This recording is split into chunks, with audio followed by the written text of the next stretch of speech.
Voltamos então, mais uma vez, boa noite, vamos continuar nossa conversa. Então você já sabe que a norma jurídica ela é exterior. E ela é exterior por uma razão muito simples. Tem aqui mais uma pessoa chegando.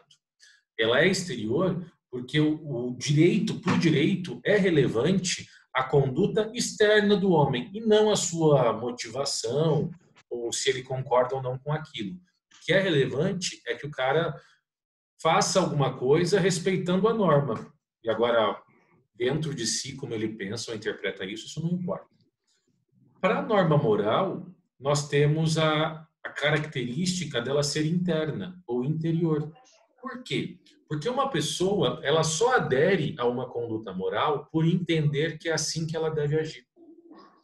Então, os comportamentos morais, eles refletem a maneira como o indivíduo pensa, a maneira como a pessoa enxerga a humanidade. E aí ela vai propagar esse comportamento de acordo com a sua compreensão de mundo, de acordo com a sua crença. Nós conversamos, quando falamos de moral, que a moral ela sofre bastante influência da perspectiva religiosa. E aí, inevitavelmente, a maneira como a pessoa experimenta a sua religiosidade vai fazer com que ela se comporte de uma ou de outra maneira. E nós temos, por exemplo, aquelas pessoas que dizem ou sustentam uma determinada posição religiosa, mas nós sabemos que, na prática, a conduta acaba sendo distante daquilo que a pessoa diz acreditar. Por que que isso muitas vezes acontece? Porque, muito provavelmente, na sua percepção moral, ele não está tão convencido sobre agir daquela maneira ou não. Então, quando nós discutimos sobre a questão da transfusão de sangue, a pessoa que recusa uma transfusão de sangue, ela tem dentro de si uma convicção firme e irrefutável de que verdadeiramente ela não pode se submeter a uma transfusão de sangue porque isso vai macular a sua existência de uma maneira talvez irremediável, sabe? E isso é muito complicado. As pessoas realmente sofrem diante disso. E nós observamos essa situação. Nós observamos pessoas, e aqui acho que eu comentei com vocês, a situação do atendimento com o NPJ, em que a pessoa, por mais que ela sofresse absurdamente com o seu marido, na cabeça dela era um absurdo ela se divorciar. Porque ela não casou para se divorciar e havia a reprovabilidade da sua comunidade religiosa por ter uma divorciada, que seria vista de maneira diferente, com outros olhos. Então, na cabeça dela, por mais que haja sofrimento, casados para sempre. Mesmo ele deixando ela passar fome, mesmo ele humilhando ela dentro e fora de casa. São as crenças que as pessoas têm. Então, a moral, a norma moral, ela é interna, ela é muito forte dentro das pessoas. Que é uma coisa simples, né, que a gente acaba observando, com uma influência moral muito forte. A questão do adultério e da consequência do adultério. Não se diz ou não se reconhece que o adultério é uma coisa bacana, tem que ser feito. Não é essa a discussão. Mas adultério foi crime no nosso país até 2005, se eu não estou enganado. Poxa, o fato de uma coisa não ser correta necessariamente significa que ela tem que ser crime. Só que as pessoas estão tão convencidas, e quando eu falo as pessoas, eu estou falando de maneira geral, né? As pessoas estão tão convencidas de que o adultério é algo extremamente reprovável, por mais que seja algo muito comum, que a ideia é que arrebente mesmo com o adúltero. Por mais que não faça muito sentido a pessoa, por exemplo, ser presa em flagrante por estar traindo. Por que eu tenho que terceirizar a responsabilidade por resolver o caos do meu relacionamento? Eu que meto o pé no infeliz, na infeliz e siga a minha vida, sabe? Mas não. Nós temos esse apego moral muito forte em punir aquele que de fato fez algum mal contra mim, ainda que isso seja um adultério. Eu não estou minimizando a conduta do adúltero, não é isso. Mas eu só estou questionando e jogando essa lenha na fogueira reflexiva de vocês se de fato há necessidade do adultério ser considerado crime. No Brasil não é mais. Mas hoje nós temos, por exemplo, como crime a bigamia.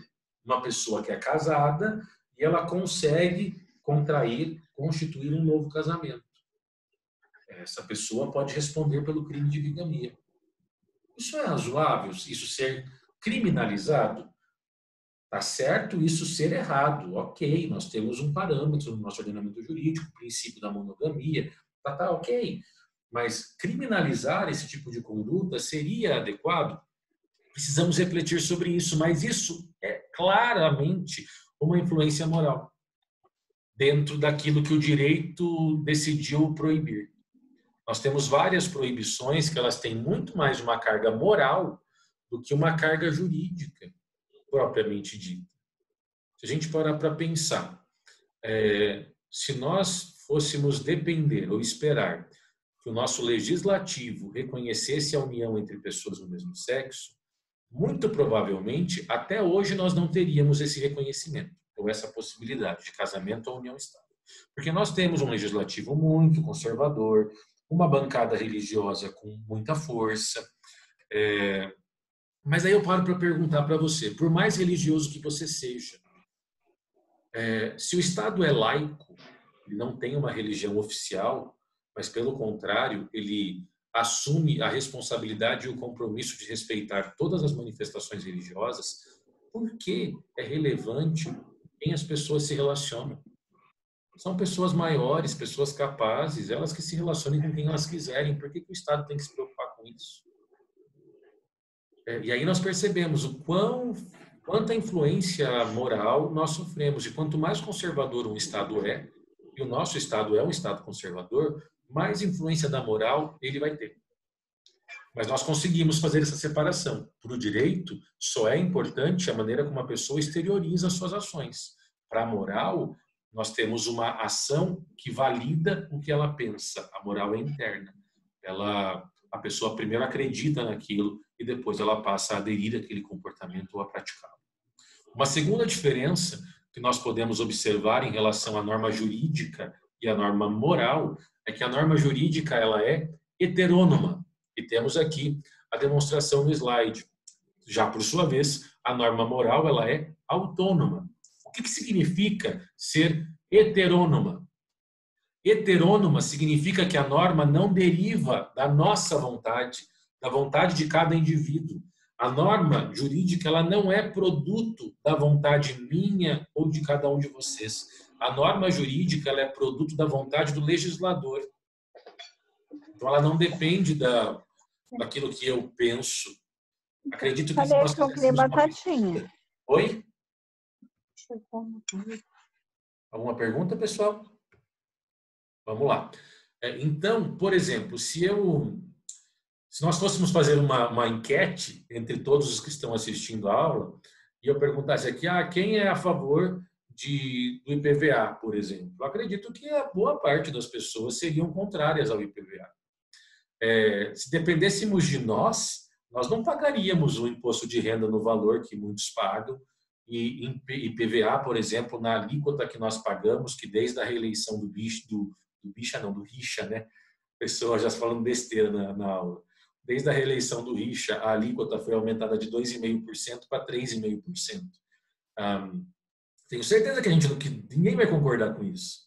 Porque, por um lado, eu tenho um Estado que fala que não tem dinheiro para investir, e, por outro lado, é um Estado que aprova reiteradamente aumentos salariais imensos para categorias que já ganham muito dinheiro, que aprovam benefícios gigantescos para uma categoria que não precisa de benefício, quando eu paro para pensar em auxílio terno para deputado ou para membros do judiciário do alto escalão. Gente, uma pessoa que ganha lá seus 30 pau por mês vai precisar de auxílio terno? É o fim da picada, a pessoa não conseguir se organizar para comprar um terno com o dinheiro que ela ganha. Então, o mesmo Estado que fala para você não tem dinheiro ou que a aposentadoria não pode ser atualizada de acordo com o salário mínimo, e aí você tem um cara que aposenta hoje com 5 salários mínimos e daqui a 10 anos ele está ganhando 2 salários mínimos, porque a aposentadoria não pode acompanhar o salário mínimo. Porque para ele não tem dinheiro. Mas para aumentar um salário de 27 mil para 32, por cabeça, está tudo certo, para isso tem dinheiro. Né? Então, é óbvio que diante desses absurdos, nós sejamos completamente contrários à quantidade de tributação que nós temos. Porque ficamos à mercê de muitas coisas e uma saúde muito precária, enfim, situações que você já está cansado de saber, inclusive de experimentar. Mas a nossa vontade de não querermos nos submeter aos impostos, isso adianta em alguma coisa? Não. Por quê? Porque a norma é heterônoma. Ela não depende de mim, não depende de você, ela depende do legislador. Ou seja, ela depende do Estado. É o Estado que vai dizer quais são as normas. Não sou eu, não somos nós, né? Pelo menos acho que não tem nenhum membro do legislativo aqui. Agora, se você, por exemplo, é membro do legislativo, conseguiu uma cadeira no Poder Legislativo Municipal, Estadual ou Federal, você começa a ter uma influência na produção da norma jurídica. Do contrário, a influência nossa é mínima. Em alguns casos de participação popular, que você também vai estudar em direito constitucional, como aquelas leis de iniciativa popular. É possível que a população dê início faça um abaixo-assinado e faça uma proposta de lei, um projeto de lei de iniciativa popular. Isso é perfeitamente possível. Teve uma situação que eu não estou conseguindo me lembrar o nome da norma, que é aquela questão da inelegibilidade. Quando o político já está condenado a partir da segunda instância, ele não pode concorrer, ele está inelegível. Ficha limpa. Exatamente. A lei da ficha limpa, ela é fruto de uma iniciativa popular. Então, aí nós temos uma lei que ela é uma consequência da vontade das pessoas, mas ainda assim é uma vontade indireta. Por quê? Porque se essa lei de iniciativa popular chegar no Congresso e essa nossa vontade não for... os congressistas não comprarem essa nossa vontade, eles não vão aprovar a lei. Então, no final das contas, a vontade é deles e ponto final. Porque eles aprovam o que eles quiserem, da maneira como eles bem entenderem. Então, a norma jurídica ela é heterônoma, não depende de nós, depende do legislador. Já a norma moral ela é autônoma, porque o indivíduo, a própria pessoa, reconhece essa norma moral como válida e legitima essa norma moral dentro de si e passa a acreditar. E isso acontece muito. Você não conhece um monte de gente que muda de religião, por exemplo? A gente utiliza bastante o exemplo da religião porque é um exemplo mais próximo de nós, para entendermos normas morais. Por que a pessoa muda de religião? Por exemplo, porque até um determinado momento, aquela quantidade de regras morais faziam sentido para ela. De um momento para frente, passou a não fazer mais o mesmo sentido. Ela mudou, passou a entender de maneira diferente. Logo, ela não vai mais ficar naquele lugar. Porque ela não compra mais aquela ideia. Como a norma moral depende dessa voluntariedade, dessa aceitação, se eu não concordo mais com aquilo, não acredito mais dessa maneira, eu não vou mais fazer parte desse grupo. Ele não me serve mais. Então, é muito importante para a norma moral essa adesão, comprar essa ideia. Né? Terceira diferença que nós observamos entre norma jurídica e norma moral. As normas jurídicas, elas são bilaterais ou também podem ser chamadas de atributivas. Por quê? Porque quando eu analiso uma relação jurídica, eu tenho pelo menos duas pessoas envolvidas. É a ideia da bilateralidade. Eu tenho pelo menos duas pessoas. E essas pessoas possuem direitos e deveres recíprocos. Nisso que está a chamada atributividade. Então, a norma jurídica ela é bilateral ou atributiva porque ela se desenvolve, as relações jurídicas se desenvolvem a partir de duas pessoas ou mais, e essas relações jurídicas elas prevêem direitos e deveres recíprocos. Quando eu paro para pensar, vamos analisar um exemplo prático. Eu tenho um contrato de compra e venda, é uma relação jurídica. O comprador ele tem o direito de receber aquilo que ele adquiriu e o dever de pagar, né? E a outra parte, o vendedor, ele tem o direito de receber o dinheiro que ele pediu e o dever de entregar a coisa que ele está vendendo. Perceba, nos dois polos da relação jurídica, eu consigo visualizar direito e dever. Então, isso é essa característica atributiva da norma jurídica, porque ela atribui direitos e deveres para ambos os lados, para ambas as partes, para todos os envolvidos em uma relação jurídica. E ela é bilateral, porque ela é verificada a partir de relações jurídicas entre pelo menos duas ou mais pessoas envolvidas. As normas morais, por sua vez, são unilaterais. Porque as normas morais, elas estabelecem uma relação do indivíduo com ele mesmo. Então, não necessariamente uma norma moral, ela vai precisar de uma concordância de outra pessoa para ser reconhecida, legitimada. Não. Só é válida, a existência de uma norma moral é válida somente para a própria pessoa e ele é autossuficiente nessa identificação da norma moral. Eu não preciso de várias pessoas, eu não preciso de uma relação grande para existir uma norma moral. Não tem essa necessidade. Então, você vai ter pessoas que vão se ajustar a grupos por pensarem de maneira parecida, de maneira próxima, mas você vai ter pessoas que vão partilhar de algumas formas de pensar e de agir que, num primeiro momento, é só delas. Tem alguns documentários na Netflix, eu gosto muito de assistir essas coisas, e a minha esposa fica tirando sarro de mim porque ela fala que eu gosto dessas coisas meio macabras, que é esses documentários sobre grandes assassinos, mentes criminosas, essa coisa do tipo, sabe? Eu acho interessante nós assistirmos essas coisas até para entender um pouquinho, minimamente, porque não dá para entender tudo, né? Como que essa pessoa pensa, assim, como que ela reflete alguma coisa para chegar nesse tipo de comportamento, né? Quando eu pego, por exemplo, a história do Charles Manson, ele cria um tipo de culto, né, que iniciou nele. Percebe? Algo muito unilateral. Ele criou aquilo inicialmente e depois, conforme ele foi propagando a sua ideia, da sua seita, ele passou a ter pessoas que aderiram àquela ideia.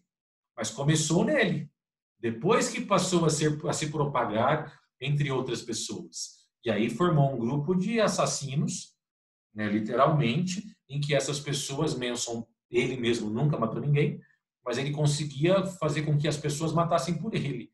E aí você tem nesses documentários da Netflix vários casos, e algumas são séries, né, com episódios, cada episódio falando de um grande criminoso. Natália levantou a mão. É a Natália a professora que está fazendo ou não?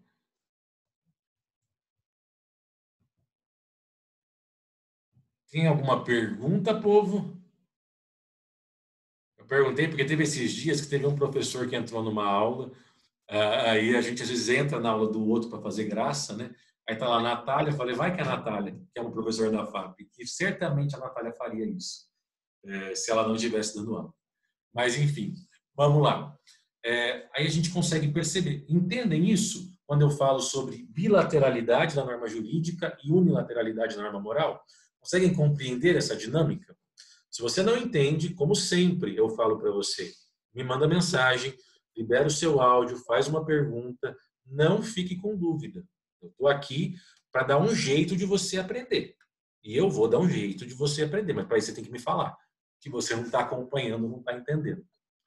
O último traço distintivo que nós podemos observar entre a norma jurídica e a norma moral. A norma jurídica, ela tem uma sanção coerciva. Primeira coisa, o que é uma sanção? É uma consequência pelo descumprimento. Muito. Falei? Não falei? Olha aí, ó, a criatura que está aí. Fala, criatura. Falei E aí? Tá vendo? Dito e feito. Falei, sabia, veio tocar o terror. Tudo certo? Eu não entendi nada de norma jurídica, bilateralidade. Entrou agora. Se você tivesse entrado no horário, você teria entendido. Oh, mas eu queria aprender. Explica aí Claro, então rapidinho. vamos de novo. Falei. Vamos de novo. Deixa eu só ver uma coisa. O bilateral eu escrevi com L minúsculo. Meu Deus, está errado o slide. Preciso corrigir. No que eu mandar amanhã para vocês, eu mando corrigido.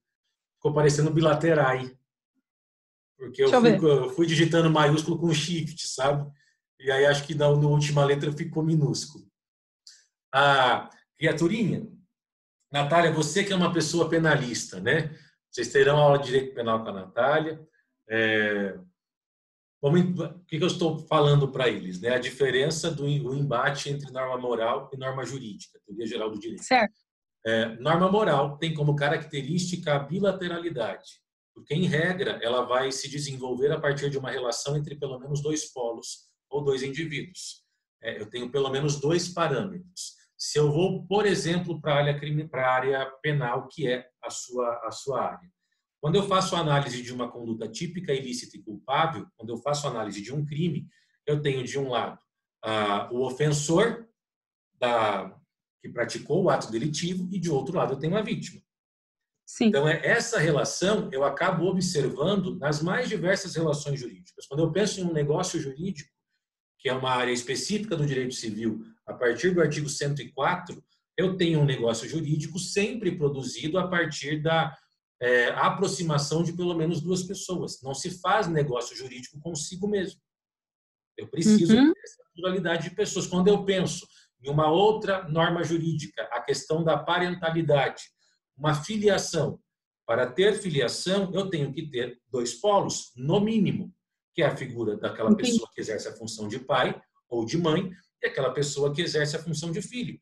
Por que eu falo que é, no mínimo, dois polos? Porque você poderia olhar para mim e falar assim, professor, mas a figura da paternidade ela só se verifica a partir de um filho e um pai, ou um filho e uma mãe. Isso não é verdade mais, porque nós estamos hoje diante da figura da paternidade afetiva, onde, estranhamente ou não, a pessoa pode ter dois pais no registro civil.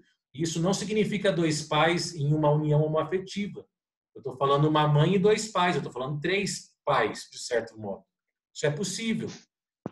E isso vai gerar outros efeitos, como, por exemplo, o efeito sucessório. E se eu vou, por exemplo, para uma relação jurídica de sucessão, de transmissão de patrimônio, eu tenho o de cujos, que é o nome que a gente dá para o morto, e os herdeiros. Então, é de praxe que uma relação jurídica se desenvolva a partir da constatação de pelo menos dois polos, dois parâmetros. Quando eu vou para uma relação moral, as relações, as normas morais, elas dependem ou se instrumentalizam a partir da adesão de um único indivíduo. A maneira como a pessoa entende que é a sua verdade, a sua forma de enxergar o mundo, como ele aplica o seu óculos, ela é pessoal. Se os outros vão aderir à ideia dele ou não, isso pode acontecer. Mas todo comportamento moral, ele surge a partir de uma primeira experiência. E não de uma experiência plural, de um indivíduo que decidiu concluir alguma coisa a respeito de algo. Nesse aspecto. Entendeu, Natália? Entendi, mas eu tenho duas considerações. Agora pronto, né? Vai começar a fazer a ruaça. Vamos lá. A primeira consideração... Tem aula hoje, criatura? Não, eu tô de boa. A primeira... Você viu que tem reunião sábado, 9 horas da manhã, né? Vi, eu vou, fica esperando. Tenho certeza. Deixa eu te Sabe falar. que tá gravando, tá? Vai. Eu vou, pode ter certeza, mas deixa eu te falar. Quero dar meu spoiler. 2. Eu entendi perfeitamente, mas quanto ao direito penal, como está gravando, eu tenho duas considerações. Primeira, crime é fato típico ilícito praticado por um agente culpável. Não é, a culpabilidade não é do fato, é do agente. Todo mundo confunde isso. Segundo, a regra é que a relação bilateral do crime, ela é entre o agente delitivo e o Estado, e não necessariamente a vítima. Fechou? Essa questão que você comenta agora do agente delitivo e do Estado, ele está mais atrelado no âmbito da teoria geral da responsabilização, porque o Estado tem sobre si o monopólio da punição. Sim, monopólio.